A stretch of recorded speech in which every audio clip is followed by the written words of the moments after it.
Hi friends, പുതിയൊരു വീഡിയോയിലേക്ക് എല്ലാവർക്കും സ്വാഗതം. ഇപ്പോൾ ചൂട് തുടങ്ങിയില്ലേ, നോമ്പും വരാൻ പോകുന്നുണ്ട്. അപ്പോൾ ഇതേപോലൊരു ജിഞ്ചർ ലെമൺ സിറപ്പ് നമ്മൾ തയ്യാറാക്കി വെച്ചിരുന്നാൽ പെട്ടെന്നൊരു നാരങ്ങ വെള്ളം തയ്യാറാക്കാൻ പറ്റും. അപ്പം അതിന് വേണ്ടി പ്രത്യേകം സമയമൊന്നും മെനക്കെടേണ്ട ആവശ്യമില്ല. അപ്പോൾ അതിന് ഗസ്റ്റ് വന്നാൽ പെട്ടെന്ന് ഉണ്ടാക്കി കൊടുക്കാനും പറ്റും. പ്രിസർവേറ്റീവ്സ് ഒന്നും ഇല്ലാതെ തന്നെ നമ്മൾ ഫ്രിഡ്ജിൽ ഒരു 3 മാസത്തോളം വരെ നമുക്ക് സൂക്ഷിച്ച് വെക്കാൻ പറ്റും. 3 മാസമൊന്നും ഇരിക്കത്തില്ല, ഏകദേശം 1-2 ആഴ്ച കൊണ്ട് അതങ്ങ് തീർന്നു കിട്ടും. കാരണം നല്ല ചൂട് സമയമല്ലേ. അപ്പോൾ ഞാൻ ഇവിടെ 25 നാരങ്ങ എടുത്തിട്ടുണ്ട്.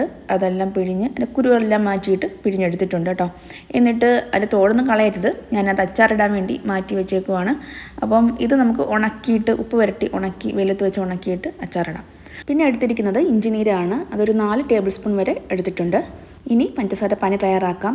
പഞ്ചസാര എടുക്കുമ്പോൾ എത്ര നാരങ്ങാ നീരുണ്ടോ അതിൻ്റെ ഇരട്ടി വേണം പഞ്ചസാര എടുക്കാൻ. അപ്പോൾ എനിക്ക് 1.5 കപ്പ് നാരങ്ങാ നീരാണ് കിട്ടിയിട്ടുള്ളത്. അതുകൊണ്ട് തന്നെ 3 കപ്പ് പഞ്ചസാരയാണ് ഞാനിവിടെ ഉരുക്കിയെടുക്കാൻ പോകുന്നത്. അപ്പം 3 കപ്പ് പഞ്ചസാരയിലേക്ക് 1.5 കപ്പ് വെള്ളവും കൂടെ ചേർത്ത് ഇത് ഉരുക്കിയെടുക്കാം. അതായത് നാരങ്ങാ നീരിൻ്റെ അളവും നമ്മൾ ഈ പഞ്ചസാരയിലേക്ക് ചേർക്കുന്ന വെള്ളത്തിൻ്റെ അളവും സെയിം ആയിരിക്കണം. അത്രയേ ഉള്ളൂ. പിന്നെ നമുക്കിതൊന്ന് നന്നായിട്ട് തിളച്ച്, ഇത് നൂൽ പരുവൊന്നും ആകണ്ട കേട്ടോ. തിളച്ച് അതിന് കുറച്ചൊന്ന് കൊഴുപ്പ് വരുമ്പോഴത്തേക്കും നമുക്കിതിലേക്ക് ഇഞ്ചിയുടെ നീര് ചേർത്ത് കൊടുക്കാം. അപ്പോൾ ആ ഇഞ്ചിയുടെ ആ മട്ട് ചേർക്കേണ്ട, തെളിഞ്ഞ നീര് മാത്രം ചേർത്ത് കൊടുത്താൽ മതി. മട്ട് മാറ്റി വെക്കാം. അപ്പം ഇത് നന്നായിട്ടൊന്ന് കൊഴുത്ത് വന്നാൽ മതി. ഒന്ന് ചെറുതായിട്ടൊന്ന് ഒട്ടുന്ന പരുവത്തിൽ കിട്ടിയാൽ മതി. ഒരുപാടങ്ങ് നൂൽ പരുവത്തിലാക്കണ്ട. അങ്ങനെ ആക്കി കഴിഞ്ഞാലുണ്ടല്ലോ ഇത് നമുക്ക് തണുത്ത് കഴിയുമ്പം ശരിക്കും ഉറഞ്ഞു പോവും, നന്നായിട്ടങ്ങ് ഉറഞ്ഞു പോവും. അപ്പോൾ സിറപ്പാകുമ്പോൾ ഒരു സെമി ലിക്വിഡ് കൺസിസ്റ്റൻസിയിൽ നമുക്ക് കിട്ടണമല്ലോ. അതുകൊണ്ട് ഈ പാനി ഒന്ന് ചെറുതായിട്ടൊന്ന് തിക്കാകുമ്പോൾ, ഒരുപാടല്ല, ഒന്ന് ഒട്ടുന്ന പരുവത്തിലാകുമ്പോഴത്തേക്കും നമുക്ക് ഫ്ലെയിം ഓഫ് ചെയ്യാം. അപ്പോൾ ഇതിലേക്ക് ഞാൻ 2 ഏലക്കായും കൂടെ ചേർത്ത് കൊടുത്തിട്ടുണ്ട്. അത് ഏലക്കയുടെ ഫ്ലേവർ ഇഷ്ടമാണെങ്കിൽ മാത്രം ചേർത്ത് കൊടുത്താൽ മതി കേട്ടോ. എന്നിട്ട് ആ ഫ്ലെയിം ഓഫ് ആക്കി കഴിഞ്ഞിട്ട് ഞാൻ ആ ഏലക്ക എടുത്ത് മാറ്റുന്നുണ്ട്. എന്നിട്ട് ഈ പഞ്ചസാര സിറപ്പ് നന്നായിട്ട് തണുത്തതിന് ശേഷം വേണം നാരങ്ങാ നീര് ചേർത്ത് കൊടുക്കാൻ വേണ്ടി. അപ്പോൾ ഇതൊന്നും അരിച്ചിട്ടില്ല കേട്ടോ. ഞാൻ പഞ്ചസാര പാനി അരിച്ചിട്ടില്ല, നാരങ്ങയുടെ നീര് അരിച്ചിട്ടില്ല. ഇത് വേണമെങ്കിൽ അരിച്ചു കൊടുക്കാം.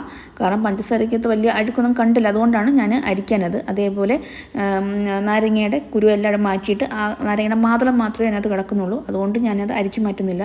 ആ നാരങ്ങയുടെ മാതളം അതിനകത്ത് കിടക്കുമ്പോൾ നാരങ്ങ വെള്ളത്തിൻ്റെ ഒരു പ്രത്യേക ടേസ്റ്റാണ്.